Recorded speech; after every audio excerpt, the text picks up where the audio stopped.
তো আমরা যেহেতু সবসময় শুনে থাকি যে একটা শেয়ার সবসময় পড়ে গেলে সেই সময় কেনার জন্য উপযুক্ত হয়ে থাকে, তো সবসময় একটা শেয়ার যে পড়ে গেলে সেটা যে আবার উপরে উঠবে এমনটা কোনো কথা নয়। তো আমরা এইভাবে কোনো শেয়ার কিনে নিতে পারি না যে শেয়ারটা পড়ে গেছে শেয়ারটা আবার ভীষণ হয় তার শেয়ার প্রাইস উঠবে, কিন্তু এমনটা কিন্তু হয় না, শেয়ার বাজারে সব ক্ষেত্রে হয় না।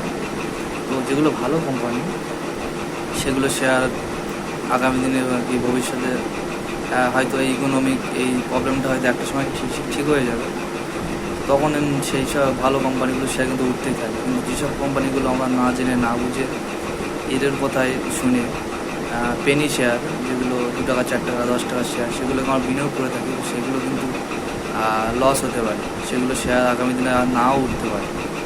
তো এমন কোম্পানির শেয়ারগুলো সেল করুন যেগুলো পেনি শেয়ার, 2 টাকা 10 টাকা 5 টাকার শেয়ার, যার মার্কেট ক্যাপ 50 কোটির বেশি নয়, তো সেসব কোম্পানির শেয়ারগুলো সেল করে দিন। আর যেগুলো বড় বড় কোম্পানি সেই কোম্পানিগুলো রেখে দিন, কারণ সেগুলো আগামী দিনে শেয়ার প্রাইস অবশ্যই বাড়বে। তো